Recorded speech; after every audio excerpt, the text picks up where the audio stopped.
Donc, bonjour à tous, merci d'être avec nous pour cette dernière vidéo de résultats de l'essai soja en semi-direct sous couvert. Donc, pour ceux qui n'auraient pas suivi la présentation de cette expérimentation depuis le début, je vous invite à regarder la vidéo qu'on a fait en mai dernier et dont le lien se trouve dans la description de la vidéo. Donc, pour rappel, les objectifs que nous avions au début de cette expérience étaient donc de limiter les interventions sur la parcelle, de protéger le sol en le couvrant et en limitant le bouleversement du profil, de maîtriser les adventices grâce au couvert, de réduire les attaques d'oiseaux et enfin de tester différents outils de destruction et de semis. Le 19 mai, nous avions observé les différents horizons du sol en faisant des tests bêches avant la destruction du couvert. Dans tous les blocs, il y avait des résidus du précédent orge plaqués à 5-10 cm de profondeur et encore mal décomposés. Pour l'implantation du témoin, le travail du sol a eu le mérite de faire disparaître la croûte de battance et de préparer un meilleur lit de semences que dans la partie sous couvert. Peu de vers de terre ont été observés, globalement, car on était en fin de période d'activité et la sécheresse d'avril avait limité leur développement. Lors de la visite de l'essai le 3 septembre dernier, nous avons fait des observations de profil de sol à l'aide d'une fourche frontale dans le témoin et deux modalités sous couvert. Pour celle-ci, beaucoup de paille de seigle était encore en surface. Pour les 3 profils effectués, nous avions une belle structure sur une dizaine de centimètres, avec un peu de terre fine et de nombreux agrégats friables et de taille modérée. Plus bas, on a observé des blocs importants avec des fissures horizontales et verticales. La structure redevenait belle en dessous de 35-40 cm. Les galeries étaient assez nombreuses et il n'y avait pas d'obstacle visible à l'enracinement, sauf dans les gros blocs. Les racines ont été observées jusqu'à 30-40 cm. Voilà, aujourd'hui on va faire le bilan de cet essai soja à la ferme. Je vais vous parler de la récolte en particulier, avec des chiffres qui sont hétérogènes entre le témoin et les essais. On a eu 19 quintaux sur le témoin et 7,8 quintaux sur les essais. Donc on a un fort écart qui a été en grande partie à l'origine des conditions météo de l'année. Donc 2020, ici, c'est une sécheresse assez importante. Sécheresse qui a commencé bien avant le semis. Sur la partie témoin, l'impact, c'est que ça a été intéressant cette sécheresse parce qu'elle nous a permis de vérifier aussi l'incidence d'un couvert qui consomme de l'eau et qui a, dans notre condition, asséché le profil assez profondément et limité la qualité du semis parce que en conditions de terre très sèche, les semoirs à dents ont eu du mal à faire une implantation avec suffisamment de terre fine pour garantir une germination correcte. Donc on a quasiment une graine sur deux qui a eu du mal à lever ou qui n'a pas levé. Comparativement aux témoins, dans un itinéraire labour et travail superficiel, le témoin a été moins pénalisé par la sécheresse en démarrage parce que la réserve en eau a été moins sollicitée comme il n'y avait pas de couvert. Donc on peut expliquer l'écart de rendement en grande partie par ce facteur climatique.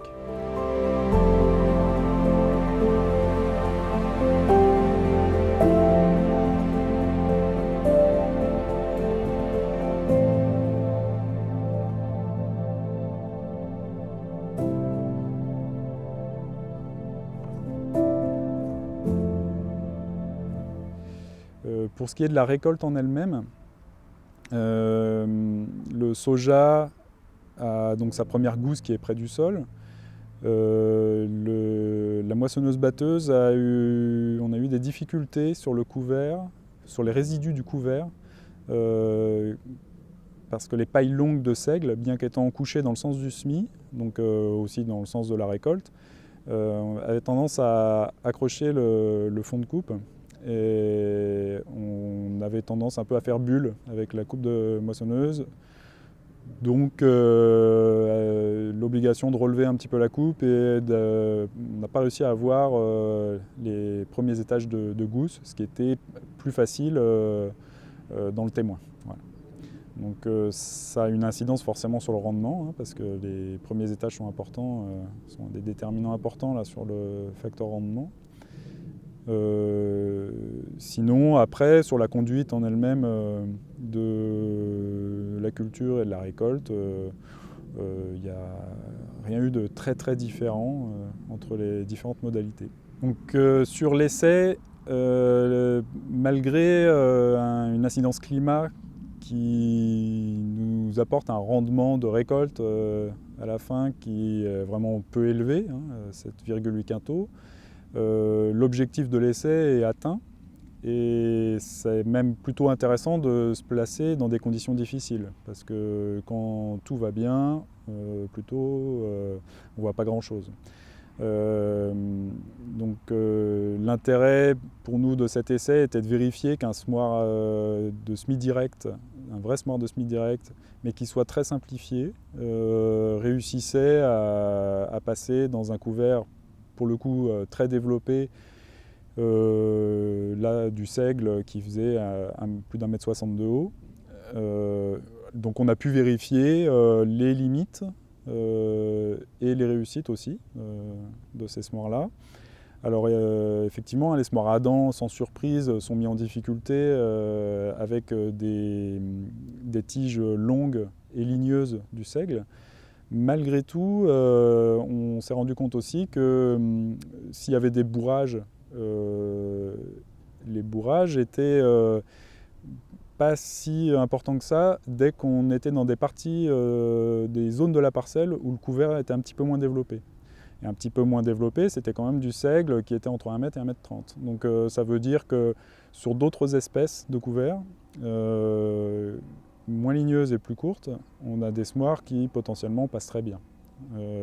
Dans la condition où on était sur un couvert qui reste accroché, parce qu'il n'est pas fauché. Donc ça veut dire que le pied retient en partie la matière et quand on sème dans le sens du roulage. On a pu vérifier aussi quelque chose d'important, c'est l'emploi du matériel de destruction du couvert. En l'occurrence donc un rouleau Faca Bonnel. Sur une graminée, c'est pas forcément évident d'arriver à avoir un taux de satisfaction, enfin de destruction qui permet de limiter la concurrence avec la culture qui est implantée dans la foulée le même jour. Là, on a du seigle qui était détruit à 99%. Il y avait quelques pieds qui sont repartis, qui ont réussi à envoyer un brin, mais ça n'a pas généré de concurrence. Et donc là, l'objectif nous a permis de vérifier que si on intervient au bon stade et dans une modalité où on est proche du SMI, donc dans le but d'aller le plus loin possible dans le stade de la graminée qu'on souhaite détruire, de la céréale qu'on souhaite détruire, bah, l'efficience elle est là, quoi. Voilà. Après, sur l'écart entre les semoirs à dents, semoirs à disque, bon, encore une fois, il y a une quantité d'essais de semi-direct qui ont été réalisés à ce jour, donc on ne fait que vérifier qu'un semoir à disque passe mieux dans un couvert développé. Maintenant, il y a quand même des choses importantes du point de vue de la vigueur. Si le semoir à disque avait certainement plus de régularité, du fait que sans bourrage déjà il n'y a pas d'arrêt du matériel et de redémarrage, et puis une allure de travail qui permettait de mieux gérer la densité de semis, certainement, des choses comme ça. Malgré tout, leur appui est complètement différent avec les semoirs qu'on a utilisés et la vigueur a été moins bonne avec le semoir à disque. Donc, pour la gestion de la parcelle après récolte, il y avait la question, dans un travail superficiel, ou en tout cas sans retournement, sans labour, du devenir des pailles de seigle qui étaient bien présentes après récolte, hein, peu dégradées. Alors l'ambiance sèche de l'année a contribué à ce que ces résidus végétaux évoluent peu, ou pas du tout. J'étais un peu circonspect pour envisager la suite, quel outil employer, tout ça. J'avais pas forcément envie d'un labour. On a utilisé une charrue Perrin, donc c'est un matériel de pseudo-labour qui remplit à peu près les objectifs d'un labour en termes de macroporosité générée pour avoir une reprise au printemps qui soit facile. Ça reste un outil à dents, alors avec beaucoup de dégagement, mais des dents quand même. Je craignais un petit peu d'avoir des accumulations de paille sur les dents et puis d'avoir des paquets distribués sur la parcelle qui pourraient être un peu délicats à gérer à la reprise au printemps. Finalement, la pluviométrie, l'humidité de l'automne a fait bien avancer les pailles malgré l'épaisseur, la quantité.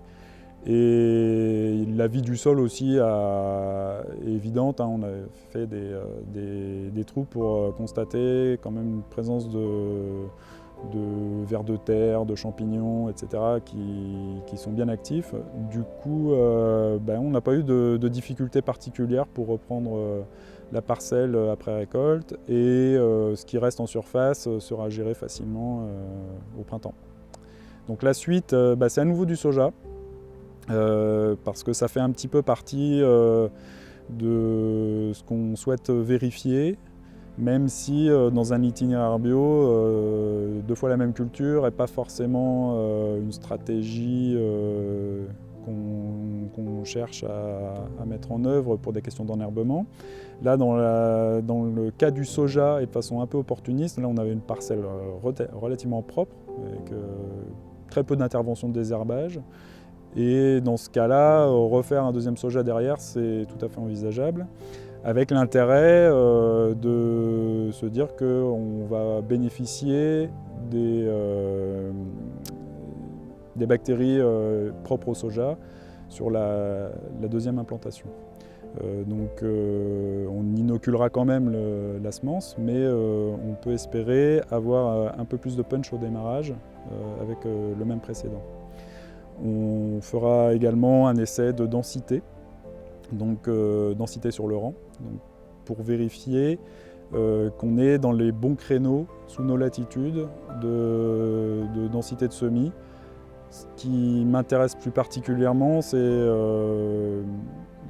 voir si les densités de semis qu'on opère sont cohérentes avec le potentiel de la parcelle. On est dans des schémas de parcelles où c'est plutôt très séchant et sans irrigation. C'est pas forcément le cœur de métier du soja, quoi. Donc vérifier que la densité de semis est bonne dans nos préconisations, dans ces conditions-là, ça nous intéresse. Voilà.